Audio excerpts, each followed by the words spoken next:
Bon. De quoi va-t-on parler aujourd'hui? Nous allons parler du vibromasseur. Ouais.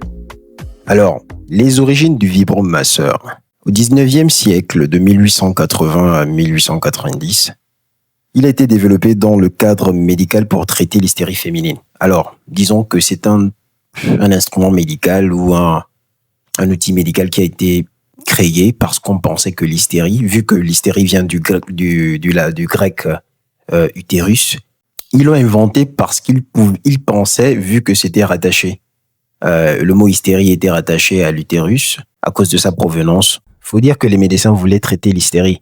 Et pourquoi ils voulaient traiter l'hystérie? Bon, parce que pour eux, c'était des sensations qui allaient et qui circulaient dans le corps et jusqu'à arriver au niveau de la bouche de la femme et après, elle pétait des plans ou elle pétait un plan, peu importe. Et c'est quelque chose qui a été le fruit d'une construction sociale et sexiste négative. Parce qu'il faut bien préciser, lorsqu'on dit que quelque chose est sexiste, ça ne veut pas forcément dire que c'est négatif. Les gens ont tendance de nos jours à négativiser tout. Non. Lorsqu'on dit lorsque quelque chose est sexiste, ça ne veut pas dire qu'on est en train de rendre la chose négative. Non, il y a des tâches à cause de la biologie qui sont rattachées aux femmes et il y a des tâches à cause de la biologie qui sont rattachées aux hommes. Prédisposition biologique, c'est ça. Donc, il n'y a rien de mal à cela. Ensuite, comme je disais, regardez les symptômes et les symptômes qui les ont conduits à créer cet outil ou à concevoir cet outil étaient quoi? L'irritabilité, l'anxiété, l'insomnie, la mélancolie et la nervosité. Et les médecins pensaient que c'était lié, comme je vous l'ai dit, à l'utérus. L'un des traitements consistait à créer un paroxysme hystérique, c'est-à-dire des chocs, des petits chocs répétés sur le pelvien pour faire disparaître l'hystérie. En gros, c'était une forme de massage.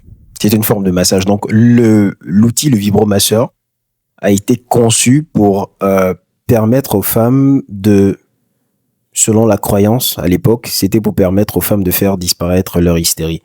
Ce qui a fonctionné dans certains cas et dans d'autres, non. L'invention du vibromasseur est une invention de Joseph Mortimer, l'un des inventeurs, parce que c'est lui qui a mécanisé l'appareil en question.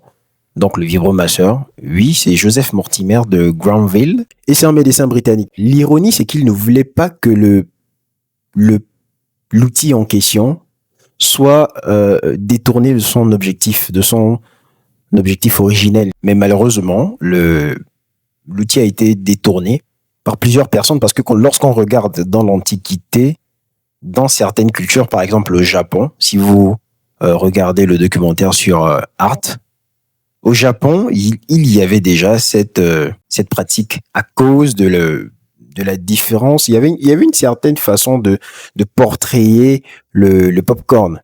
Vous voyez ce que je veux dire? Donc, il y avait déjà des images à ce niveau-là.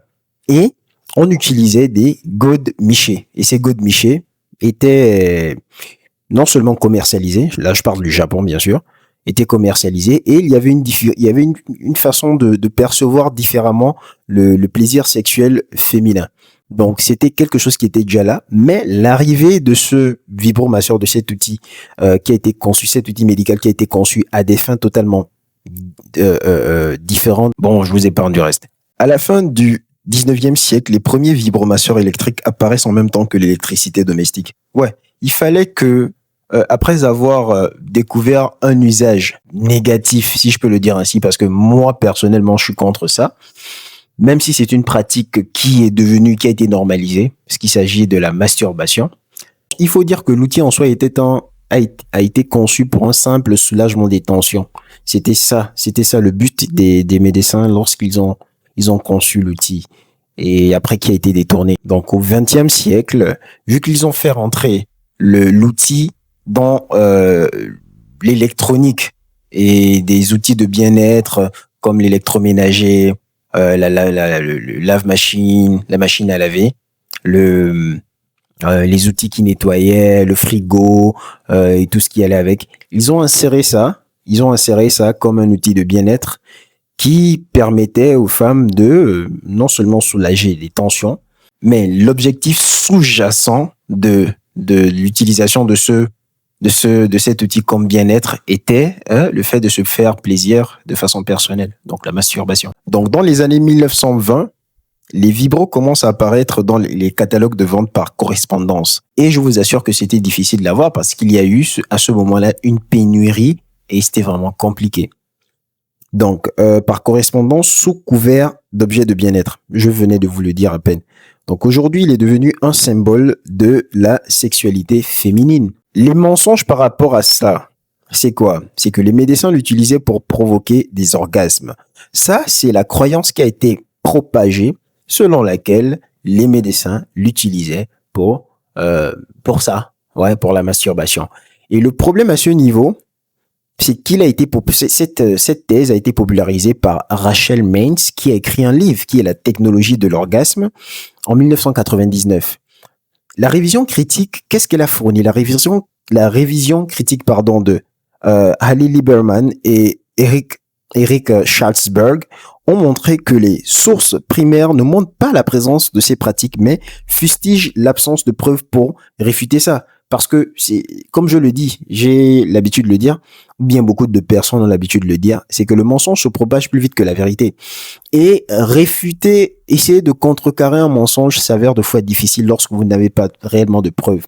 Donc après que certaines femmes aient expérimenté ça de façon dans d'autres pays, parce que ce n'est pas juste quelque chose qui s'est repéré au Japon, cette pratique, parce que à cette époque, au Japon, il y avait déjà des godemichés. Je pense vous l'avoir dit un peu au début de la vidéo. Mais les preuves solides sur cette affirmation concernant la thèse selon laquelle les médecins l'avaient inventé pour le plaisir sexuel féminin, les preuves vraiment poignantes n'y sont pas. Et c'est un grand problème parce qu'aujourd'hui, c'est difficile maintenant de défaire ça de la réalité.